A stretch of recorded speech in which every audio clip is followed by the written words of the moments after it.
Most security discussions focus on what we can fix: vulnerabilities, exposures, weak controls. But even after everything reasonable is done, something always remains. That remainder is not a mistake. It's not negligence. It's residual risk. And misunderstanding residual asset risk leads to two dangerous outcomes: either false confidence or endless, unrealistic security work. Understanding residual risk means understanding the limits of security. So, what is residual asset risk? Even when systems are patched, access is restricted, monitoring is active, some level of risk is still there. Think of security like building a dam. You reinforce the walls, you control the flow, you monitor pressure points, but you never remove the river. Residual risk is the water still pressing against the structure. It hasn't breached the dam, but it hasn't disappeared either. In asset terms, residual risk is the exposure that cannot be fully eliminated without destroying the asset's usefulness. Residual risk exists because assets must remain usable. An asset that cannot be accessed cannot deliver value. An asset that never changes cannot evolve. Security always operates under constraints: performance, cost, usability, time. Every security decision is a trade-off. Encrypt data, but keys must exist somewhere.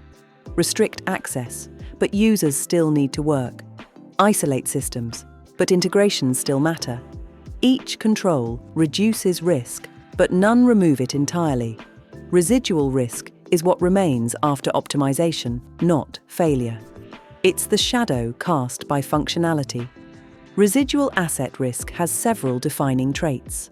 The first is intentionality. Residual risk is usually known, or should be. It exists because eliminating it further would cost more than the value protected. The second feature is persistence. Residual risk doesn't fade on its own. It remains as long as the asset exists. Even well-secured assets carry it. The third feature is conditional danger. Residual risk is harmless until conditions change. A trusted user becomes malicious. A dependency becomes compromised. A threat actor's capabilities improve. The risk was always there. The environment changed. Finally, residual risk is easy to ignore. Because nothing is actively failing, it's tempting to treat residual risk as safety. That assumption is dangerous. Residual risk represents the places where security stopped, not because it failed, but because it had to. These are often the most valuable attack targets: long-lived credentials, trusted integrations, administrative paths that must exist just in case. Attackers probe these areas patiently. They don't need to defeat controls, only to wait for residual risk to become exploitable. In many incidents, attackers didn't bypass security. They operated entirely inside what security allowed.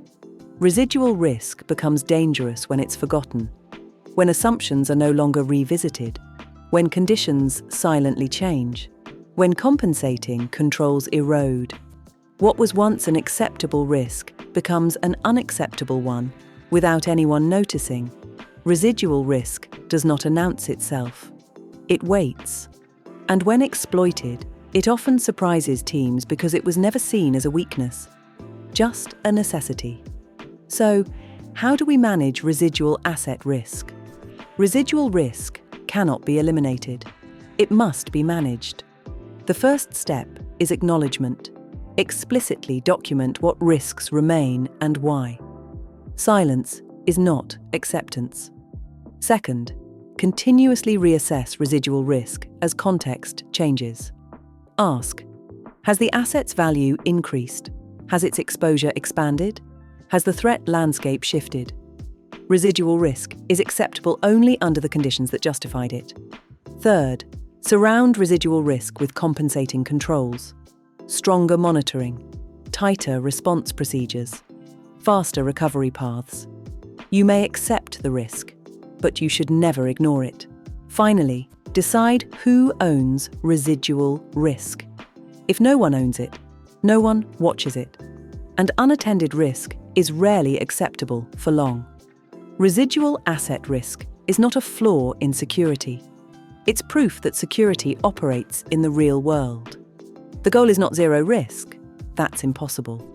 The goal is knowing what remains, why it remains, and what happens if it's exploited. Because security doesn't end when controls are deployed. It ends when risk is understood.